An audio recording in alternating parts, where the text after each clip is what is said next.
바라봤습니다.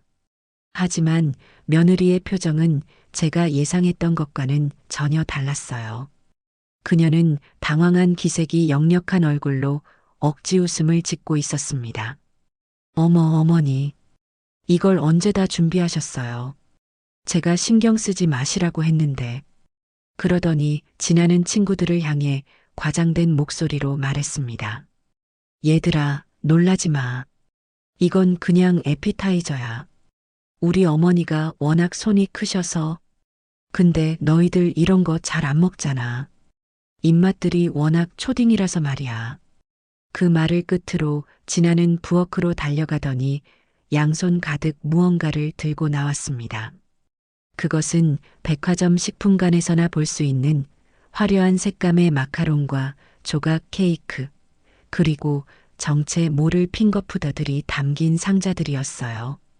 자, 오늘의 메인 요리들이야. 내가 너희들 좋아하는 걸로만 특별히 주문했지. 샴페인도 준비했으니까 마음껏 즐겨. 진아는 제가 정성껏 만든 구절판을 테이블 구석으로 슬쩍 밀어내고 그 자리에 자신이 사온 음식들을 보기 좋게 펼쳐놓았습니다. 친구들의 관심은 순식간에 화려한 디저트와 샴페인으로 옮겨갔어요.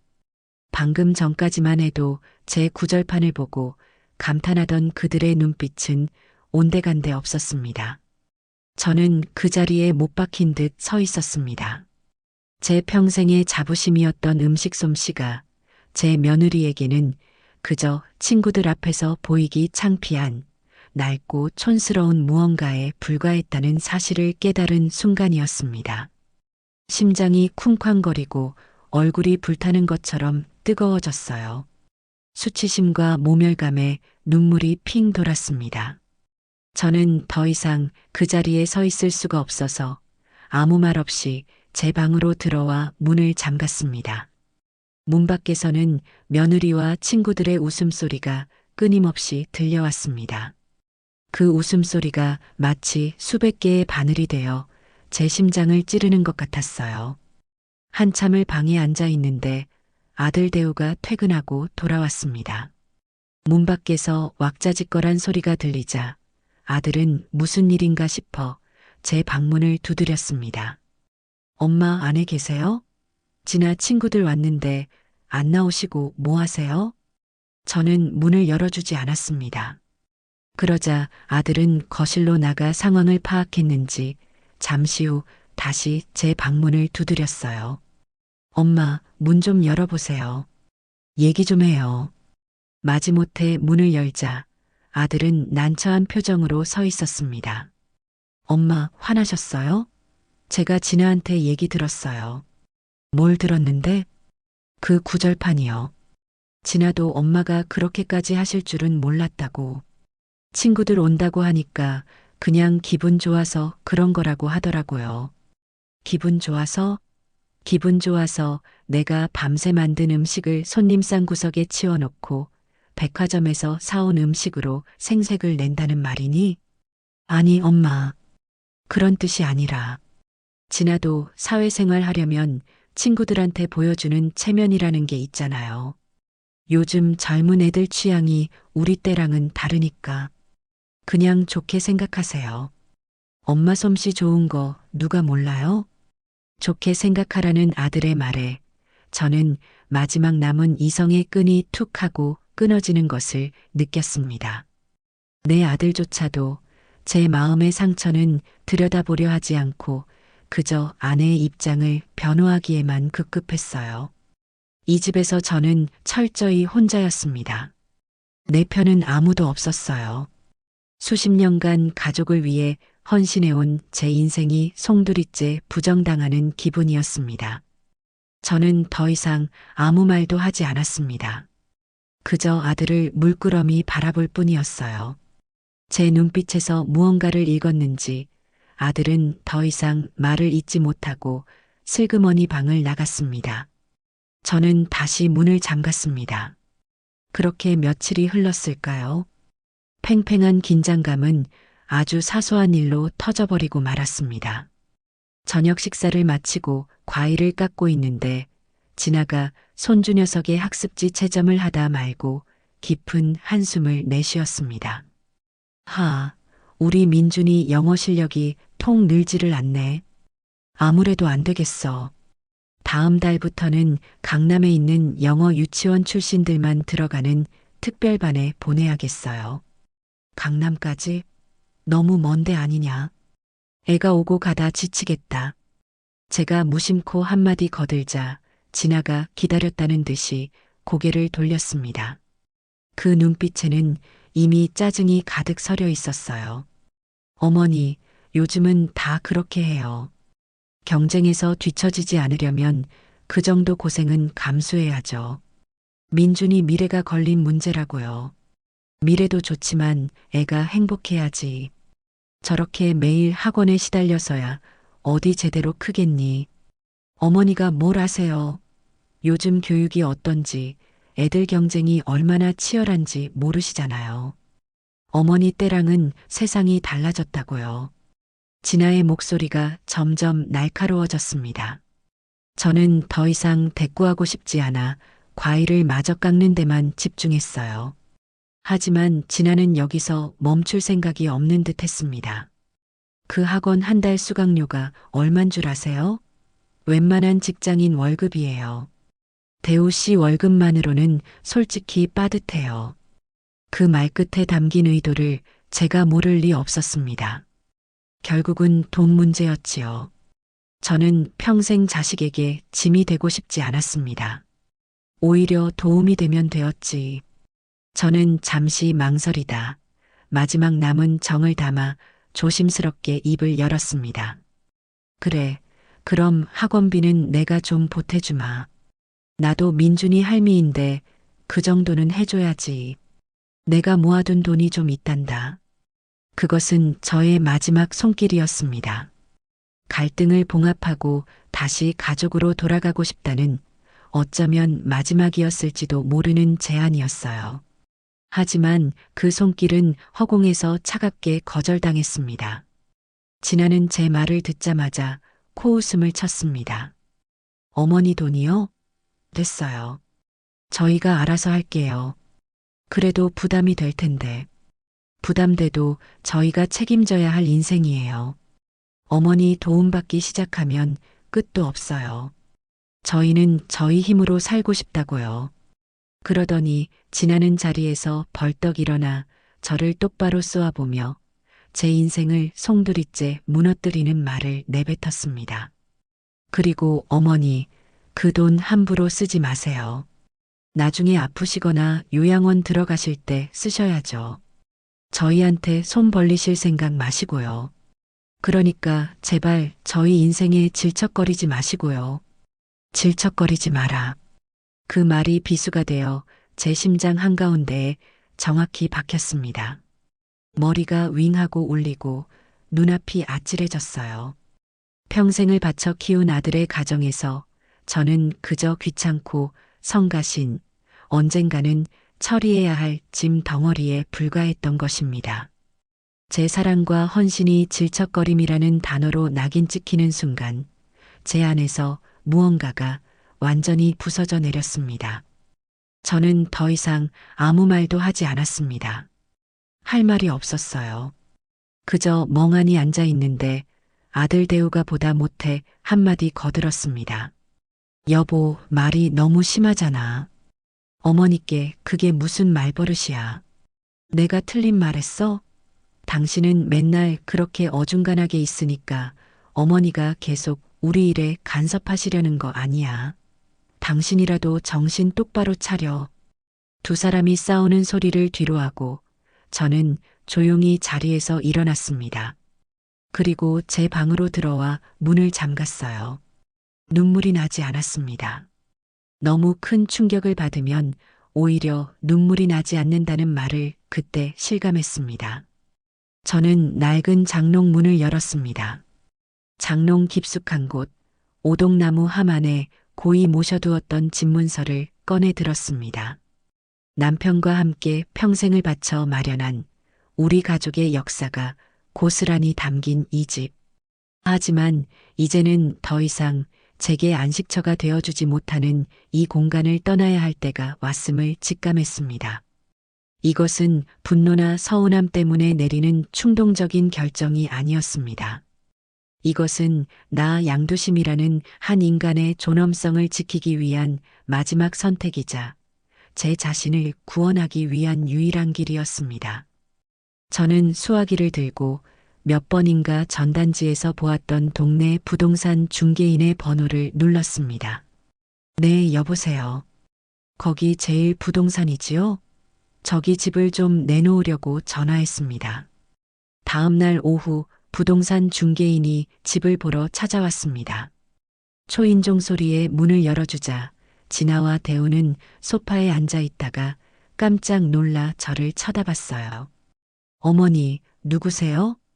부동산, 집 보러 오셨다. 제 태연한 대답에 두 사람의 얼굴이 하얗게 질렸습니다.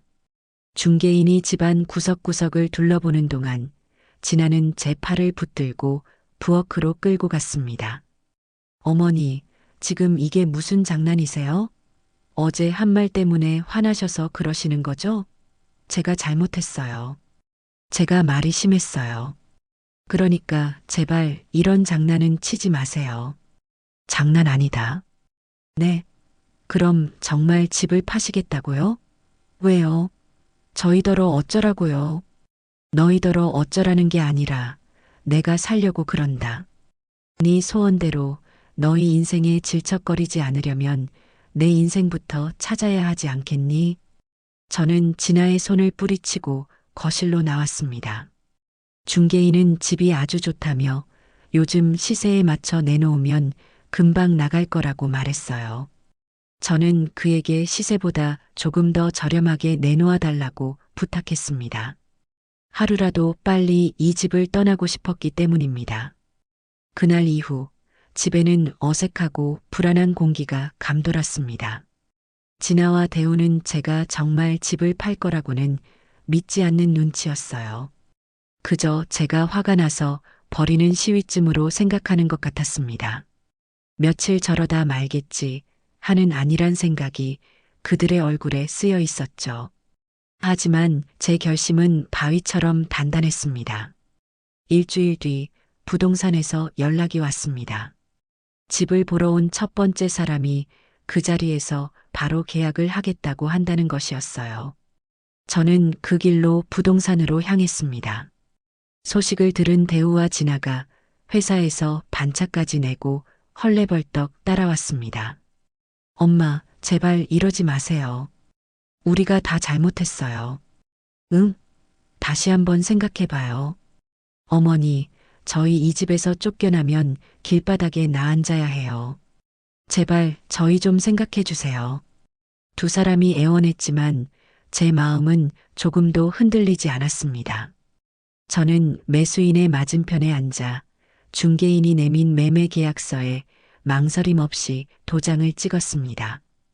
도장이 서류에 찍히는 꾹 하는 소리가 마치 제 과거의 삶에 마침표를 찍는 소리처럼 들렸습니다. 계약이 성사되고 나서야 두 사람은 사태의 심각성을 깨달았습니다. 당장 2달 안에 집을 비워줘야 하는 상황. 그들은 패닉에 빠졌습니다.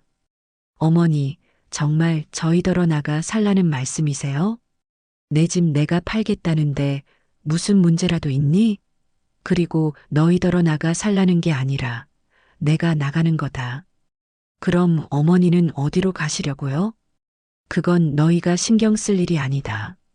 저는 더 이상 그들의 질문에 대답하지 않았습니다. 그들은 제가 집한 돈으로 작은 월세방이나 얻어 쓸쓸한 노후를 보낼 것이라 생각했겠지요. 어쩌면 그것이 그들이 바라는 모습이었을지도 모릅니다. 하지만 그들은 몰랐습니다. 제게는 아무도 모르는 비장의 무기가 있다는 것을요. 수십 년간 새벽 시장에서 나무를 팔고 오일장에서 국밥을 팔며 악착같이 모아온 제 눈물과 땀이 서린 쌈짓돈. 집한 돈은 그저 시작에 불과했습니다. 집을 정리하는 동안 저는 틈틈이 밖으로 나돌았습니다. 아들 내외는 제가 이삿짐 센터를 알아보러 다니는 줄 알았겠지만 사실 저는 새로운 보금자리가 아닌 새로운 성을 쌓을 터를 물색하고 있었습니다. 그러던 어느 날 제 눈에 띈 곳이 있었습니다. 동네에서도 가장 후미진 골목, 사람들의 발길이 거의 닿지 않는 곳에 낡고 허름한 3층짜리 상가 건물이 매매 팻말을 붙인 채 서 있었어요. 페인트는 다 벗겨지고 창문은 먼지로 뒤덮여 을씨년스럽기까지 한 건물이었습니다. 하지만 제 눈에는 그 건물이 마치 잠자는 거인처럼 보였습니다. 주변에는 낡은 빌라와 고시원들이 밀집해 있었고 그곳에는 주머니는 가볍지만 꿈은 뜨거운 청춘들과 외로운 노인들이 많이 살고 있었죠. 저는 곧장 그 건물을 중개해준 부동산으로 찾아갔습니다. 사장님, 저 건물 제가 사겠습니다. 제 말에 부동산 사장님은 눈을 동그랗게 떴습니다. 아니, 할머니. 저 건물은 워낙 낡고 위치도 안 좋아서 사겠다는 사람이 몇 년째 없었어요. 저런 흉물 같은 건물을 대체 어디에 쓰시려고요? 흉물이 아니라 이제부터 보물이 될 겁니다. 그러니 계약 진행해 주십시오. 제 단호한 태도에 사장님은 더 이상 아무 말도 하지 못했습니다. 저는 그 자리에서 제가 가진 모든 돈을 털어 그 건물을 계약했습니다. 아들 내외가 새 전셋집을 구하기 위해 은행 대출을 알아보러 다니는 동안 저는 조용히 건물주가 되었습니다. 그 사실을 이 세상 누구도 알지 못했습니다. 이삿날 저는 제 작은 짐가방 하나만 들고 그 집을 나섰습니다. 뒤에서 저를 부르는 아들 내외의 목소리가 들렸지만 저는 단 한 번도 뒤돌아보지 않았습니다. 내쫓긴 것이 아니었습니다. 저는 제 발로 제 새로운 인생을 향해 걸어 나온 것입니다. 제가 사들인 3층짜리 낡은 건물은 생각보다 상태가 더 심각했습니다. 금방이라도 무너져 내릴 듯 삐걱거리는 계단, 곳곳에 거미줄이 쳐진 복도, 그리고 물이 새는지 얼룩덜룩한 천장까지. 부동산 사장님이 왜 그렇게 저를 말렸는지 이해가 갈 정도였어요. 하지만 저는 실망하지 않았습니다. 제 눈에는 이 낡은 공간이 앞으로 채워나갈 희망으로 가득 찬 도화지처럼 보였거든요. 가장 먼저 손을 댄 곳은 1층이었습니다. 저는 수소문 끝에 동네에서 가장 실력이 좋다는 인테리어 업자 박 사장을 찾아갔습니다. 무뚝뚝한 표정의 작업복은 늘 페인트 자국으로 얼룩져 있는 사람이었지만 눈빛만은 정직해 보였어요. 할머니, 이 건물 가지고 뭘 하시려는 겁니까? 식당이라도 차리시게요? 박 사장은 건물을 쓱 둘러보더니 못마땅하다는 듯이 물었습니다. 네, 식당을 하나 열어볼까 합니다. 이런 외진 골목에서 식당이요? 100% 망합니다. 제가 이 바닥에서만 30년인데 이런 데다 식당 차려서 성공한 사람을 본 적이 없어요. 망하고 성공하는 건 하늘에 맡기고 박 사장님은 제 말대로만 고쳐주시면 됩니다. 저는 제가 직접 그린 설계도를 그에게 내밀었습니다. 전문적인 도면은 아니었지만 제가 원하는 공간의 모습이 삐뚤빼뚤한 선으로나마 담겨 있었죠. 차가운 시멘트 벽 대신 따뜻한 느낌의 나무로 벽을 두르고 주방은 손님들이 모두 들여다볼 수 있도록 환하게 트인 구조로 만들고 싶었어요. 그리고 테이블은 여러 개를 두는 대신 모든 사람이 함께 둘러앉을 수 있는 커다란 평상을 중앙에 놓아달라고 부탁했습니다. 아니, 할머니. 요즘 세상에 누가 식당에서 신발 벗고 평상에 앉아 밥을 먹습니까? 손님들 불편해서 안 와요. 불편한 사람은 안 오겠지요. 하지만 마음 편히 기대 안고 싶은 사람은 오지 않겠습니까? 그러니 제 말대로만 해주세요. 박 사장은 제 고집에 두 손 두 발 다 들었다는 듯 고개를 절레절레 저으면서도 결국 제 부탁대로 공사를 시작했습니다. 먼지가 풀풀 날리고 시끄러운 소음이 온종일 골목을 울렸습니다. 저는 매일 공사 현장에 나와 인부들을 위해 따뜻한 밥을 지어 대접하고 꼼꼼하게 현장을 살폈습니다. 처음에는 저를 그저 돈 좀 있는 유별난 노인으로 취급하던 박 사장과 인부들도 매일같이 정성껏 차려내는 제 밥상과 진심 어린 태도에 조금씩 마음을 열기 시작했어요. 한 달 뒤 공사가 모두 끝났습니다. 흉물 같던 1층 공간은 제가 꿈꾸던 모습 그대로 따뜻하고 정겨운 공간으로 다시 태어났습니다. 저는 간판 가게에 찾아가 제 손글씨로 직접 쓴 간판을 주문했습니다. 청춘 쉼터, 청춘. 그것은 단순히 나이가 어린 사람만을 뜻하는 것이 아니었습니다. 제게 청춘이란 나이와 상관없이 여전히 꿈을 꾸고 넘어지고 다시 일어서려는 의지를 가진 모든 이들의 다른 이름이었어요. 이 공간이 그들에게 잠시나마 어깨를 기대고 숨을 고를 수 있는 쉼터가 되기를 바라는 마음을 담았습니다. 드디어 식당 문을 여는 날, 저는 거창한 개업식 대신 그저 새벽 일찍 일어나 갓 지은 밥과 뜨끈한 미역국, 그리고 소박한 나물 몇 가지를 준비했습니다. 그런데 식당에는 이상한 점이 한두 가지가 아니었어요. 흔한 메뉴판도 가격표도 없었습니다. 그저 아침, 점심, 저녁 식사 시간만 문 앞에 작게 적어두었을 뿐이었죠. 첫날 식당 앞을 지나가는 사람은 많았지만 누구 하나 안으로 들어오려는 사람은 없었습니다. 다들 대체 저기는 뭐라는 곳일까 하는 의아한 표정으로 힐끔거리다 지나칠 뿐이었어요. 점심시간이 훌쩍 지나도록 손님은 단 한 명도 없었습니다. 내가 너무 성급했나? 박 사장 말대로 정말 망하는 건가? 불안한 마음에 속이 타들어갔습니다. 그때였습니다.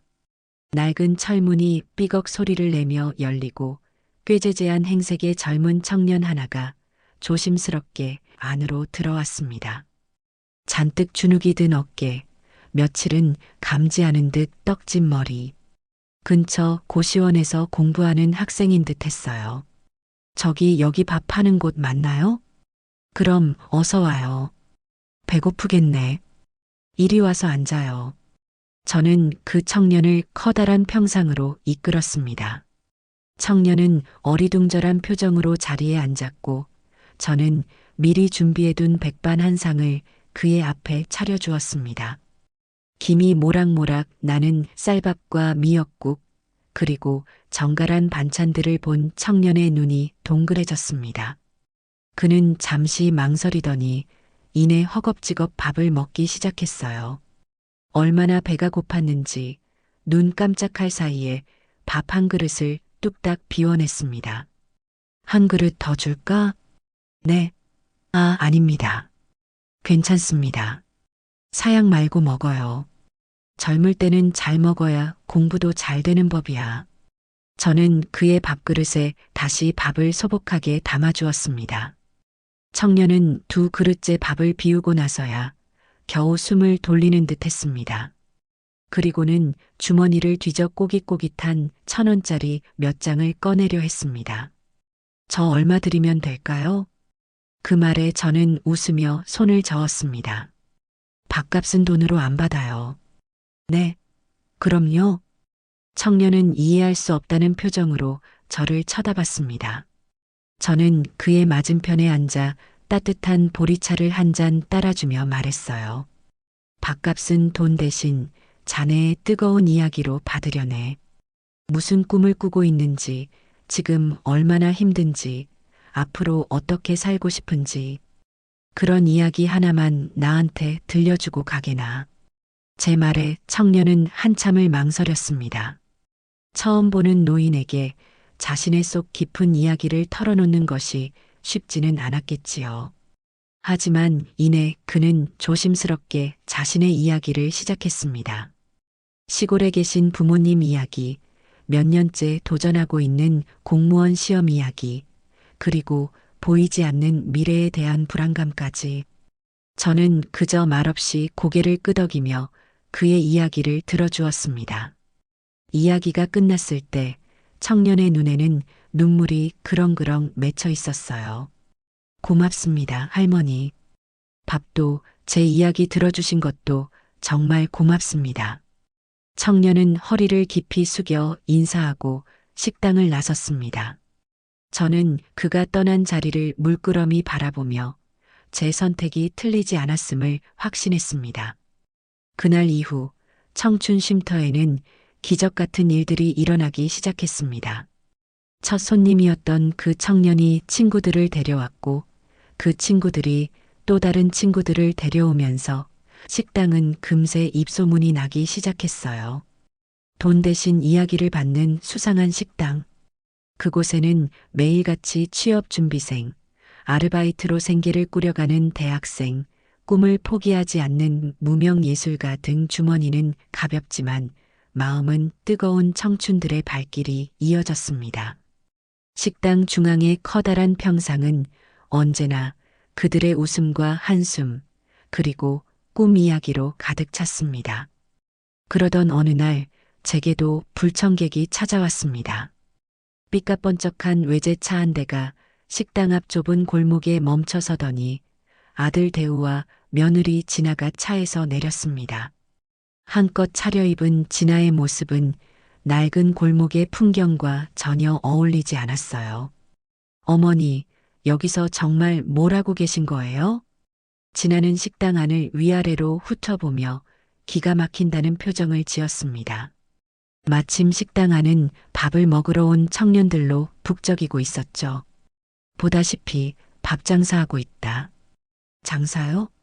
이게 장사예요? 돈도 안 받으시고 이렇게 다 퍼주시는 게 어머니 자선사업 하시는 거냐고요. 이렇게 해서 뭐가 남아요? 사람이 남지. 제 대답에 진아는 어이가 없다는 듯 헛웃음을 터뜨렸습니다. 사람이요? 어머니, 저 사람들 다 어머니 등쳐먹으려는 사람들이에요. 공짜 밥 준다니까 이렇게 몰려드는 거라고요. 그러다 저 사람들한테 사기라도 당하시면 어쩌려고 그러세요. 제발 정신 좀 차리세요. 진아야, 네 눈에는 저 아이들이 사기꾼으로 보이니? 내 눈에는 그저 배고픈 내 자식들로만 보이는데. 어머니, 진아는 답답하다는 듯 가슴을 쳤습니다. 옆에 서 있던 아들 대우는 이번에도 역시 아무 말 없이 저희 두 사람의 눈치만 살피고 있었어요. 저는 그런 두 사람을 보며 나지막이 말했습니다.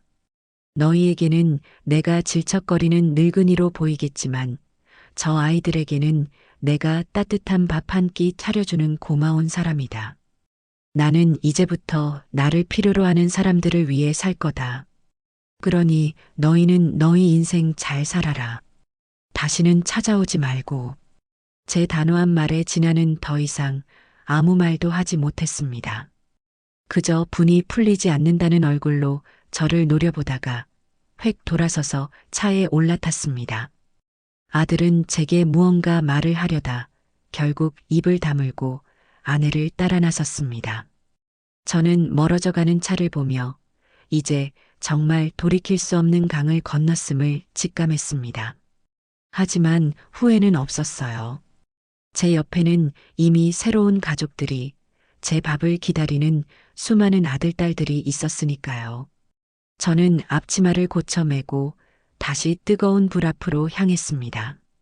며느리가 다녀간 후에도 청춘 쉼터의 하루는 변함없이 흘러갔습니다.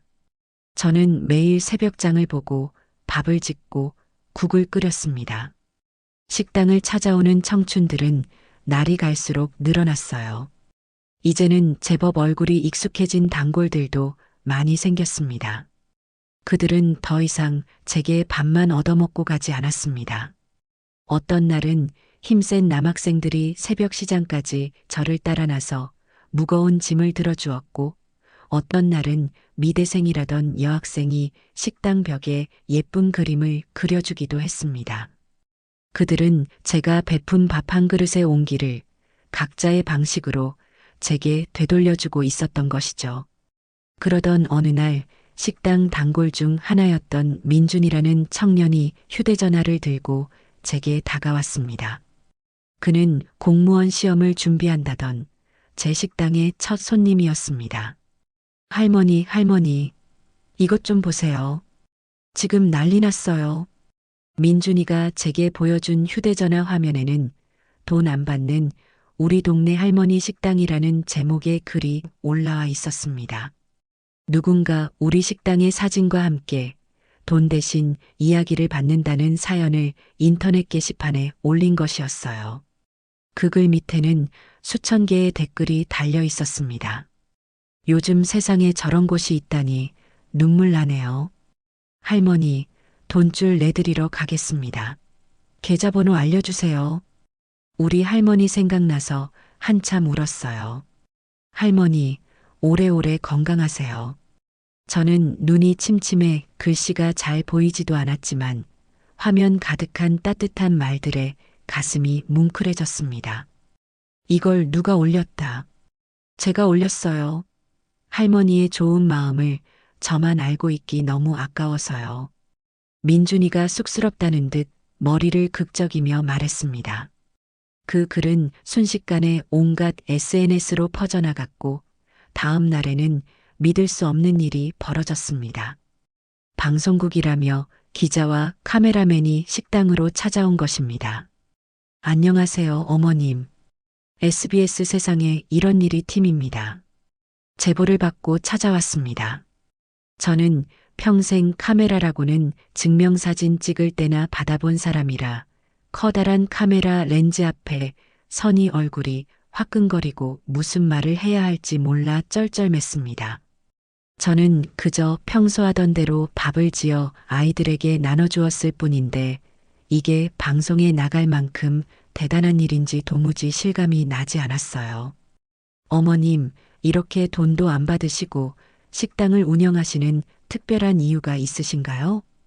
기자의 질문에 저는 잠시 생각하다 솔직한 제 마음을 털어놓았습니다. 이유는 무슨?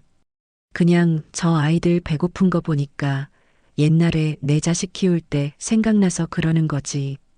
나도 젊었을 때 배고픈 서름이 뭔지 아니까. 밥은 하늘인데 굶고 다니면 쓰나. 그냥 다들 밥심으로 힘내서 자기 꿈 이루었으면 하는 마음뿐이에요.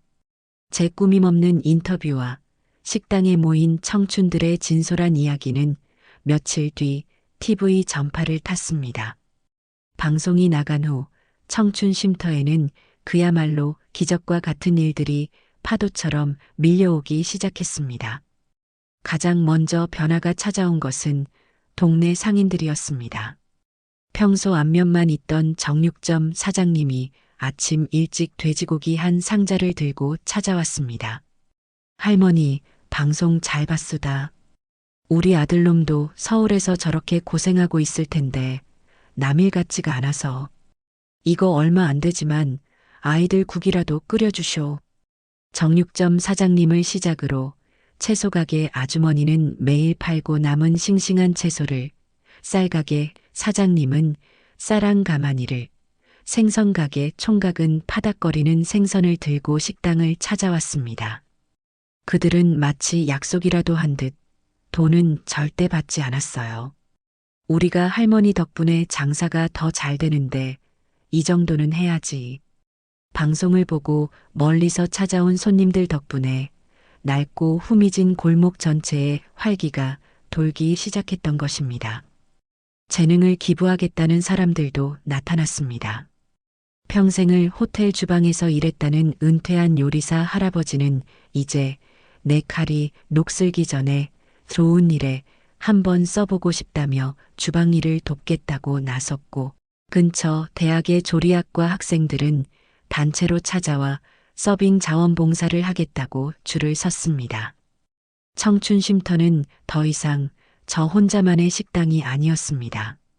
따뜻한 마음을 가진 수많은 사람들의 정성이 모여 함께 만들어가는 우리 모두의 사랑방이 되어가고 있었습니다. 저는 혼자서는 벅찼던 식당 운영을 체계적으로 관리하기 시작했습니다. 자원봉사자들의 스케줄을 짜고 매일 들어오는 후원 물품들을 꼼꼼하게 정리했어요. 평생 주먹구구식으로 장사를 해왔던 제게는 쉽지 않은 일이었지만 식당에 오는 회계사 지망생 청년의 도움을 받아 하나씩 배워나갔습니다. 저는 어느새 이 거대한 청춘 쉼터라는 배를 이끄는 선장이 되어 있었습니다. 물론 제 소식을 아들 내외가 모를 리 없었습니다. 어느 날 저녁 며느리 지나가 잔뜩 굳은 얼굴로 식당에 나타났습니다. 그날따라 식당은 자원봉사자들과 손님들로 발 디딜 틈 없이 북적이고 있었죠. 어머니, 지금 이게 다 뭐예요? 동네 사람들 다 불러 모아서 잔치라도 하시는 거예요? 진아는 비아냥거리는 투로 말했습니다. 그녀의 눈에는 이 모든 광경이 그저 이해할 수 없는 쇼처럼 보이는 듯 했어요. 잔치가 아니라 다들 마음을 나누러 온 게다. 마음이요? 웃기지 마세요. 저 사람들 다 어머니 돈 보고 방송에 얼굴 한번 비춰보려고 저러는 거잖아요. 순진하게 저런 사람들한테 속지 마세요. 며느리의 뾰족한 말에 옆에서 듣고 있던 채소가게 아주머니가 발끈하며 나섰습니다. 아니, 저기요. 지금 말 다 했어요? 우리가 뭘 바라고 여기 와서 이러는 줄 알아요? 당신은 평생 누구한테 조건 없이 쌀 한 톨이라도 줘본 적은 있고, 우리 두심 여사님한테 함부로 말하지 마. 동네 사람들의 싸늘한 시선이 일제히 며느리에게로 향했습니다. 진아는 당황한 듯 얼굴이 벌개졌어요. 그녀는 평생 자신이 남들보다 우월하다고 생각하며 살아왔을 겁니다. 하지만 이 순간, 이 공간에서만큼은 자신이 철저한 이방인이자 악역이라는 사실을 깨달았겠지요. 어머니, 정말 저랑은 끝까지 이렇게 사실 거예요? 진아는 마지막으로 제게 물었습니다. 그 목소리에는 원망과 서운함이 뒤섞여 있었어요. 나는 내 인생을 사는 것뿐이다. 너도 네 인생을 살면 되지 않니? 그게 네가 내게 바라던 것이 아니었더냐? 제 대답에 진아는 더 이상 아무 말도 하지 못하고 마치 도망치듯 식당을 빠져나갔습니다. 저는 씁쓸한 마음을 감출 수 없었지만 애써 고개를 돌려 다시 제 사람들을 챙겼습니다. 자자, 다들 식은 거 먹지 말고 이리 와서 새로 뜬 밥 먹어요. 제 외침에 식당은 다시금 활기를 되찾았습니다. 그날 밤 모든 사람이 돌아가고 텅 빈 식당에 홀로 앉아 저는 처음으로 제 이름 양두심으로 온 후원금 통장을 열어보았습니다. 방송이 나간 후 전국 각지에서 보내온 후원금이 차곡차곡 쌓여 어느새 제가 집을 팔고 납은 돈보다 훨씬 큰 금액이 되어 있었습니다. 저는 그 돈을 세어보며 웃음 지었습니다. 돈을 벌려고 한 것이 아니었는데 돈이 저절로 따라왔습니다. 사람을 얻으려고 했을 뿐인데 사람이 돈을 몰고 온 것이지요. 저는 이 돈을 허투루 쓰지 않으리라 다짐했습니다. 이 돈은 더 이상 제 돈이 아니었습니다. 세상을 향한 따뜻한 마음들이 제게 잠시 맡겨놓은 귀하고 무거운 보물이었습니다. 저는 이 보물을 가지고 더 큰 꿈을 꾸기 시작했습니다. 이 낡은 건물을 청춘들의 희망으로 가득 채울 아주 멋지고 근사한 꿈을 말입니다. 방송이 나가고 전국 각지에서 답지한 따뜻한 마음들은 제 통장에 그저 숫자로만 머물러 있지 않았습니다. 그 돈은 제게 잠 못 이루는 밤을 선물했어요. 이 귀한 돈을 대체 어디에 어떻게 써야 그 마음들에 보답할 수 있을까? 매일 밤 텅 빈 식당의 평상에 홀로 누워 낡은 건물의 천장을 바라보며 수없이 고민하고 또 고민했습니다. 이 건물은 이제 더 이상 저만의 것이 아니었습니다. 세상을 향한 온정이 모여 만들어진 우리 모두의 희망이 담긴 성과도 같았지요. 저는 이 성의 1층만으로는 만족할 수 없었습니다. 아직 비어있는 2층과 3층을 보며 제 가슴 속에서는 새로운 꿈이 무럭무럭 자라나고 있었습니다. 가장 먼저 제 마음이 향한 곳은 2층이었습니다. 매일 식당에 밥을 먹으러 오는 청춘들의 얼굴이 어른거렸어요. 그들은 밥 먹는 시간을 쪼개가며 손에서 책을 놓지 않았고 어두컴컴한 고시원 책상에 앉아 보이지 않는 미래와 싸우고 있었습니다. 그들에게 환하고 따뜻한 마음 편히 기댈 수 있는 공부방 하나를 선물해주고 싶다는 생각이 간절해졌습니다. 다음 날 아침 저는 다시 인테리어 업자 박 사장을 찾아갔습니다. 처음 만났을 때와는 달리 이제 박 사장은 저를 보자마자 허리를 굽실거리며 반갑게 맞아주더군요. 아이고, 여사님. 방송 보고 깜짝 놀랐습니다. 제가 사람 보는 눈이 없었지 뭡니까? 이런 훌륭한 일을 하시는 분인 줄도 모르고 다 주변에서 도와주신 덕분이지요. 그런데 박 사장님, 제가 또 일을 하나 벌여볼까 합니다. 저는 2층을 가리키며 제 계획을 설명했습니다. 답답한 칸막이 대신 탁 트인 공간에 커다란 원목 책상들을 놓아주고 한쪽 벽면은 책으로 가득 채운 서가를 만들고 싶다고 했어요. 눈이 피로하지 않도록 조명은 은은한 것으로 달고 누구든 편하게 커피 한 잔 마실 수 있는 작은 휴게 공간도 마련해달라고 부탁했습니다. 이야, 이거 뭐 거의 프리미엄 독서실인데요? 돈 좀 꽤나 깨지겠습니다. 돈은 걱정 마십시오. 이 돈은 저 혼자만의 돈이 아니라 여러 사람의 마음이 모인 것이니 아낌없이 쓸 겁니다. 그러니 자재도 가장 좋은 놈으로 튼튼하게만 만들어주세요. 제 말에 박 사장은 두 팔을 걷어붙였습니다. 걱정 마십시오, 여사님. 이번에는 제 이윤 같은 거 생각 안 하고 제 평생의 기술을 다 바쳐서 명품을 하나 만들어 올리겠습니다. 다시 한번 건물에는 기분 좋은 소음이 울려 퍼졌습니다. 박 사장은 약속대로 정말 제 일처럼 정성을 다해 공간을 만들어 주었어요. 한 달 뒤 2층은 제가 상상했던 것보다 훨씬 더 근사한 공간으로 재탄생했습니다. 햇살이 가득 들어오는 창가, 코끝을 스치는 편백나무 향기, 그리고 수천 권의 책이 빽빽하게 꽂힌 책장까지. 저는 그곳의 이름을 청춘 공부방이라 지었습니다. 공부방을 열던 날, 저는 식당에 오는 청년들을 모두 2층으로 불러 모았습니다.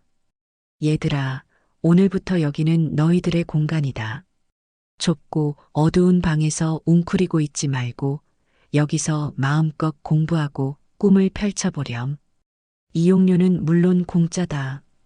대신 조건이 하나 있어. 여기서 열심히 공부해서 원하는 꿈을 이룬 사람은 나중에 꼭 다시 찾아와서 다른 동생들을 위해 작은 가르침이라도 하나 나눠주고 가야 한다. 그거 하나만 약속해다오. 제 말에 아이들은 환호성을 질렀습니다. 그날 이후 청춘 공부방은 24시간 불이 꺼지지 않는 동네의 등대가 되었습니다. 놀라운 것은 그뿐만이 아니었어요. 제 제안에 화답이라도 하듯 동네 학원 강사들이 하나둘씩 찾아와 재능 기부를 하겠다고 나섰습니다. 영어 선생님은 무료 토익 특강을, 논술 선생님은 자소서 클리닉을 열어주었죠. 청춘 공부방은 단순한 독서실이 아닌 지식과 희망을 나누는 살아있는 교육의 장이 되어갔습니다. 2층이 청춘들의 미래를 위한 공간으로 자리 잡자 제 시선은 자연스럽게 마지막 남은 3층으로 향했습니다. 낡은 옥탑방이 딸린 3층은 오랫동안 비어 있어 먼지만 뽀얗게 쌓여 있었어요. 이곳을 어떻게 활용할까 고민하던 중 식당에서 묵묵히 설거지 봉사를 하던 한 청년의 얼굴이 떠올랐습니다. 이름은 상우라고 했지요. 그는 사진작가가 되는 것이 꿈이었지만 비싼 장비와 작업실을 구할 형편이 안 돼 낮에는 공사판을 전전하고 밤에는 식당 일을 돕고 있었습니다. 그의 거친 손마디마디에는 굳은 살이 박여 있었지만 세상을 바라보는 눈빛만은 언제나 따뜻하고 깊었습니다. 저는 상우를 3층으로 불렀습니다. 상우야, 내가 이곳을 너에게 선물로 주마. 네, 할머니, 이게 무슨 말씀이세요? 여기서 네 꿈을 한번 펼쳐보라는 소리다. 내가 멋진 사진관으로 하나 만들어줄 테니 여기서 마음껏 사진을 찍으렴. 월세는 안 받을란다. 대신 나도 너에게 부탁이 하나 있다. 저는 상우에게 두 가지를 부탁했습니다. 하나는 동네 어르신들의 영정 사진을 무료로 찍어달라는 것이었고, 다른 하나는 청춘 공부방 아이들의 이력서 사진을 무료로 찍어달라는 것이었습니다. 제 말에 상우는 한참 동안 아무 말도 하지 못했습니다. 그러더니 이내 굵은 눈물을 뚝뚝 흘리며 제 앞에 큰 절을 올렸어요. 할머니, 감사합니다. 정말 감사합니다. 평생 이 은혜 잊지 않고 할머니 말씀대로 세상에 따뜻한 시선을 담는 사진작가가 되겠습니다. 3층 역시 박 사장의 손을 거쳐 낡은 옥탑방은 환한 자연광이 쏟아져 들어오는 멋진 스튜디오로 변신했습니다. 저는 그곳의 이름을 청춘사진관이라 지었습니다. 사진관이 문을 열자마자 동네 어르신들이 수줍게 줄을 서기 시작했습니다. 평생 사진관 문턱 한번 넘어보지 못했던 분들이었죠. 상우는 그분들에게 가장 고운 한복을 빌려다 입혀드리고 정성껏 사진을 찍어드렸습니다. 사진 속에서 어르신들은 평생 지어보지 못했던 환한 미소를 짓고 계셨어요. 이력서 사진을 찍으러 온 청년들은 상우가 찍어준 사진 덕분인지 다들 면접에 합격했다며 기쁜 소식을 전해왔습니다. 청춘사진관은 세대를 이어주는 다리가 되었고 우리 동네에서 가장 행복한 순간을 기록하는 명소가 되었습니다. 식당, 공부방, 사진관까지 제가 세운 청춘의 성이 마침내 완성되었을 때 또 한 번의 기적 같은 소식이 찾아왔습니다. 국내 굴지의 대기업이라는 곳에서 연락이 온 것이었어요. 저희 청춘 쉼터의 이야기를 감명 깊게 보았다며 사회공헌 사업의 파트너로 저희를 선정하고 싶다는 것이었습니다. 매달 거액의 후원금을 보내주는 것은 물론 대기업의 법무팀과 회계팀이 저희의 운영을 체계적으로 돕겠다는 파격적인 제안이었죠. 저는 비서라는 젊은 직원을 따라 난생 처음으로 서울의 마천루 꼭대기에 있는 사무실에 가보았습니다. 통유리창 너머로 서울 시내가 장난감처럼 내려다 보이는 어마어마한 곳이었어요. 말쑥한 양복을 차려입은 기업의 회장이라는 분이 직접 저를 맞아주었습니다. 양두심 여사님, 정말 존경합니다. 저희 기업이 돈은 많이 벌었지만 여사님처럼 사람의 마음을 얻는 방법은 아직 배우지 못했습니다. 부디 저희가 여사님의 좋은 사업에 동참할 기회를 주십시오. 저는 그 자리에서 정중하게 후원 계약서에 사인을 했습니다. 돈을 버는 대신 사람을 얻었고 그 사람이 다시 돈을 벌어다 주는 신기한 경험. 저는 제가 평생 시장 바닥에서 체득한 삶의 방식이 틀리지 않았음을 이 화려한 도시의 꼭대기에서 다시 한번 확인할 수 있었습니다. 통장에 찍히는 숫자는 이제 제게 아무런 의미가 없었어요. 그 돈이 얼마나 많은 청춘들의 눈물을 닦아주고 얼마나 많은 어르신들의 마지막 길을 빛내줄 수 있을지를 생각하니 가슴이 벅차오를 뿐이었습니다. 저는 이제 더 이상 가난한 과부도 아들 집에 얹혀 사는 늙은이도 아니었습니다. 저는 수많은 청춘들의 꿈을 지키는 든든한 성주이자 그들의 따뜻한 어머니였습니다. 제가 청춘 쉼터의 성주로서 바쁜 나날을 보내는 동안 제가 떠나온 옛집에서는 차가운 바람이 불기 시작했습니다. 그 바람의 시작은 아들 대우의 회사에서부터였습니다.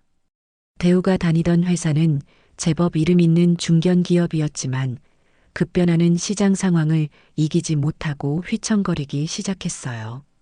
결국 회사는 대대적인 구조조정을 발표했고 안타깝게도 제 아들이 그 명예퇴직 대상자 명단에 이름을 올리고 말았습니다. 평생을 회사밖에 모르고 성실하게 살아온 아들에게 실직은 청천벽력과도 같은 소리였을 겁니다. 하루아침에 출근할 곳을 잃어버린 대우는 망연자실했어요. 아침마다 습관처럼 넥타이를 매다 말고 멍하니 소파에 주저앉아 있는 날들이 길어졌습니다. 가장으로서의 책임감과 무력감이 아들의 어깨를 무겁게 짓눌렀겠지요. 아들의 실직은 곧바로 며느리 진아의 불안을 자극했습니다. 진아는 평생 돈 걱정 없이 사는 것을 인생의 목표로 삼던 사람이었으니까요. 남편의 퇴직금과 그동안 모아둔 돈을 박박 긁어모은 진아는 자신이 직접 돈을 벌겠다며 호기롭게 사업에 뛰어들었습니다. 그녀가 선택한 아이템은 온라인 쇼핑몰이었습니다. 평소 패션과 명품에 관심이 많았던 진아는 자신의 안목이라면 충분히 성공할 수 있을 거라 자신만만해했죠. 여보, 걱정 마. 내가 이 돈으로 대박 터뜨려서 당신 평생 놀고 먹게 해줄게. 우리도 이제 사장님 소리 한번 들어보자고. 진아는 강남 사모님 스타일이라는 콘셉트로 쇼핑몰을 열고 값비싼 옷들을 사들여 재고로 쌓아두었습니다. 그리고는 유명 연예인들이 드나든다는 비싼 스튜디오를 빌려 모델 사진을 찍고 SNS에 막대한 돈을 쏟아부어 광고를 시작했어요. 하지만 현실은 냉혹했습니다. 그녀의 쇼핑몰은 하루에 옷 한 벌 팔기가 어려웠고 야심차게 쌓아둔 재고는 고스란히 빚이 되어 돌아왔습니다. 경험 부족과 무리한 투자는 결국 실패로 이어질 수밖에 없었습니다.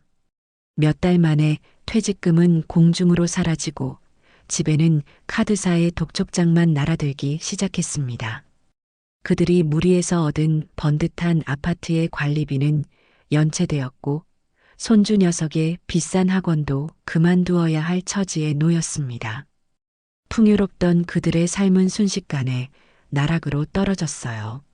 좁고 냉랭한 집안에서 두 사람의 싸움은 날마다 격해졌습니다. 당신 대체 뭘 어떻게 했길래 돈이 하나도 안 남은 거야? 내 퇴직금이 전부 어디로 간 거냐고. 내가 뭘 어째? 당신이 옆에서 부추겼잖아. 당신 안목만 믿으면 된다면서. 이게 다 당신 때문이야. 뭐? 내 탓이라고? 애초에 당신이 회사에서 잘렸으니까 이런 일이 생긴 거 아니야. 능력 없는 남편 만나서 내 인생만 고달파졌어. 서로에게 책임을 떠넘기고 상처 주는 말들을 쏟아내며 그들은 스스로를 고립시키고 있었습니다. 생활고는 사람을 비참하게 만들었고 그 비참함은 서로를 향한 원망으로 변질되었습니다. 그들은 분명 제 생각을 했을 겁니다. 돈벼락을 맞았다는 소문이 파다한 잘 나가는 엄마이자 시어머니를 떠올렸겠지요. 하지만 그들은 차마 제게 손을 벌리지 못했습니다. 과거 자신들이 제게 뱉었던 모진 말들이 발목을 잡았을 겁니다. 어머니 돈 필요 없다. 저희 힘으로 살겠다. 질척거리지 마라. 그 말들은 이제 부메랑이 되어 그들 자신의 가슴에 박히고 있었어요. 저 역시 그들의 소식을 동네 사람들을 통해 건너 듣고 있었습니다. 마음이 아프지 않았다면 거짓말이겠지요. 하나뿐인 아들이고 제 손주를 낳아준 며느리였습니다. 당장이라도 달려가서 이놈들아 꼴 좋다 하고 등짝이라도 한 대 후려치고 싶은 마음과 그럼에도 불구하고 따뜻한 밥 한 끼 차려 먹이고 싶은 마음이 제 안에서 하루에도 몇 번씩 싸웠습니다. 하지만 저는 먼저 연락하지 않았습니다. 이것은 제가 그들을 미워해서 내리는 벌이 아니었습니다. 이것은 그들이 스스로 일어설 힘을 기를 때까지 기다려주는 어미로서 할 수 있는 마지막 사랑의 방식이었습니다. 온실 속 화초는 작은 비바람에도 쉽게 꺾이는 법입니다. 제 아들 내외는 스스로의 힘으로 비바람을 막고 땅에 뿌리를 내리는 법을 배워야만 했습니다. 그 과정이 아무리 고통스럽고 아플지라도 그것을 이겨내지 못하면 평생 누군가에게 기대어 사는 미성숙한 어른으로 살아갈 수밖에 없을 테니까요. 저는 그저 묵묵히 제자리에서 제 일을 했습니다. 식당에 온 청춘들의 줄인 배를 채워주고 공부방 아이들의 어깨를 다독여주고 사진관을 찾은 어르신들의 말벗이 되어 주었습니다. 제 도움이 필요한 사람들은 세상에 너무나도 많았습니다. 제가 아들 내외의 인생에 더 이상 질척거리지 않기로 결심한 순간, 역설적이게도 저는 더 많은 사람들의 인생에 깊숙이 스며들고 있었습니다. 그러던 어느 늦은 저녁이었습니다. 식당 문을 닫고 뒷정리를 하고 있는데 누군가 조심스럽게 문을 두드렸습니다. 문을 열어보니 그곳에는 잔뜩 수척해진 얼굴의 아들 대우가 고개를 푹 숙인 채 서 있었습니다. 며칠은 입은 듯 구겨진 셔츠, 퀭한 눈. 제가 알던 번듯한 아들의 모습은 온데간데 없었습니다. 엄마.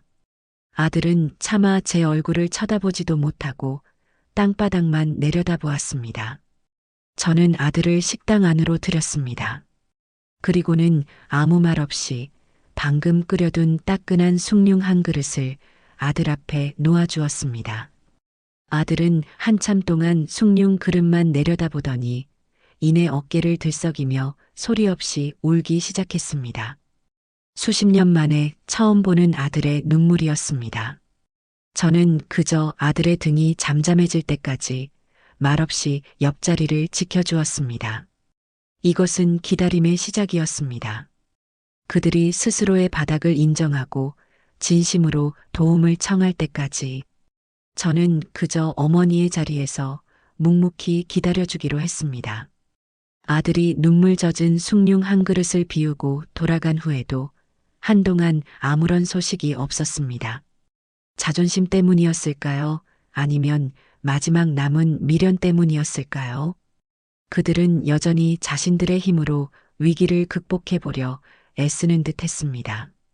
하지만 이미 기울어진 가세를 일으키기란 쉽지 않은 일이었겠지요. 그들이 위태로운 줄타기를 하는 동안 우리 동네에는 그보다 더 거대한 위기의 그림자가 드리워지고 있었습니다.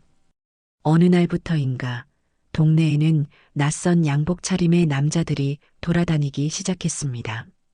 그들은 가게마다 들러 무언가를 묻고 수첩에 꼼꼼히 기록하며 동네 구석구석을 살피고 다녔어요. 며칠 뒤 동네 전체에 흉흉한 소문이 돌기 시작했습니다. 대형 건설사인 태산건설이 우리 동네 일대를 전부 사들여 낡은 상가와 빌라들을 모두 밀어버리고 거대한 주상복합 아파트를 짓는다는 것이었습니다. 재개발. 그것은 평생 이 골목에 터를 잡고 살아온 영세 상인들에게는 사형선고나 다름없는 말이었습니다. 소문은 곧 현실이 되었습니다. 동네 곳곳에 재개발 사업 설명회를 알리는 현수막이 내걸렸습니다. 설명회에 다녀온 상인들의 얼굴에는 절망의 빛이 가득했습니다. 건설사 측에서 제시한 보상금은 턱없이 부족했고 그 돈으로는 근처에 작은 가게 하나 얻기도 힘든 실정이었습니다. 평생을 바친 삶의 터전에서 하루아침에 쫓겨날 위기에 처한 상인들은 망연자실했습니다. 정육점 사장님, 채소가게 아주머니, 쌀가게 사장님. 매일같이 청춘 쉼터에 따뜻한 마음을 나눠주던 그분들의 얼굴에서 웃음이 사라졌습니다. 그날 저녁 동네 상인들이 모두 청춘 쉼터로 모여들었습니다. 두심 여사님, 이제 우리는 다 죽었습니다. 여기서 쫓겨나면 길바닥에 나앉아야 할 판이에요. 그놈들 돈이면 다 되는 줄 아는 아주 나쁜 놈들이에요. 우리 같은 서민들은 밟아도 되는 개미쯤으로 생각하는 거겠지요.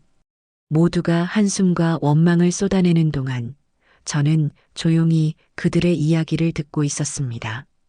그리고 제 마음속에서는 뜨거운 무언가가 끓어오르는 것을 느꼈습니다. 이 사람들은 이제 더 이상 평범한 이웃이 아니었습니다. 그들은 저와 함께 청춘 쉼터를 만들어 온 동지이자 제 새로운 가족이었습니다. 저는 제 가족이 힘없이 쓰러지는 것을 가만히 지켜보고만 있을 수 없었습니다. 다들 너무 걱정하지 마십시오. 이대로 순순히 물러설 수는 없지 않겠습니까? 방법이 있을 겁니다. 우리가 힘을 합치면 분명히 길이 보일 겁니다. 제 말에 모두가 저를 쳐다봤습니다. 그들의 눈에는 희망보다 의구심이 더 커 보였어요. 계란으로 바위치기.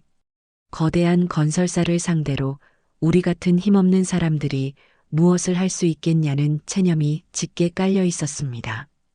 저는 그날 밤 청춘 쉼터의 문을 걸어 잠그고 후원금 통장과 제 건물의 등기부등본을 꺼내 들었습니다.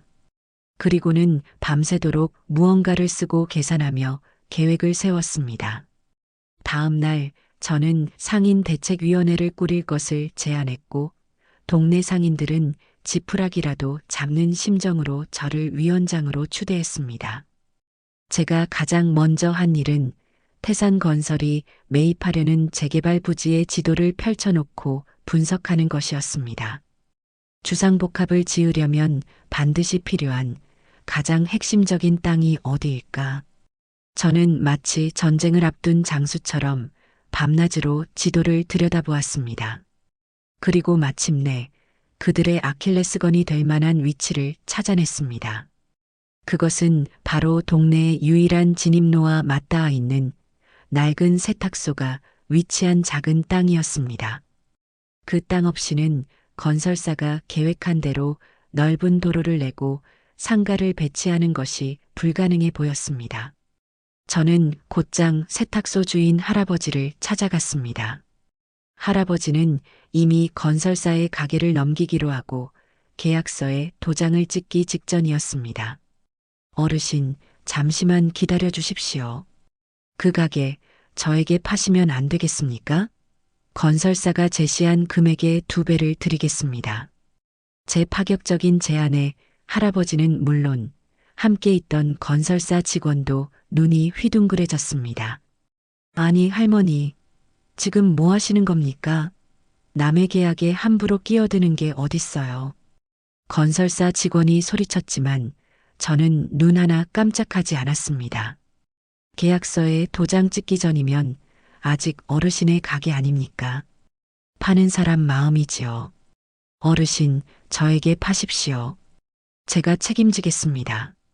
결국 세탁소 할아버지는 제게 가게를 팔기로 결정했습니다. 저는 그 자리에서 제가 가진 모든 돈과 기업에서 후원받은 돈의 일부를 합쳐 세탁소 부지를 사들였습니다. 소위 말하는 알박기였습니다. 시장 바닥에서 잔뼈가 굵은 저에게 이런 식의 배짱과 수싸움은 그리 낯선 일이 아니었습니다. 제 예상대로 태산건설은 발칵 뒤집혔습니다. 핵심 부지를 빼앗긴 그들의 재개발 계획에는 막대한 차질이 생겼고 사업 전체가 좌초될 위기에 처했습니다.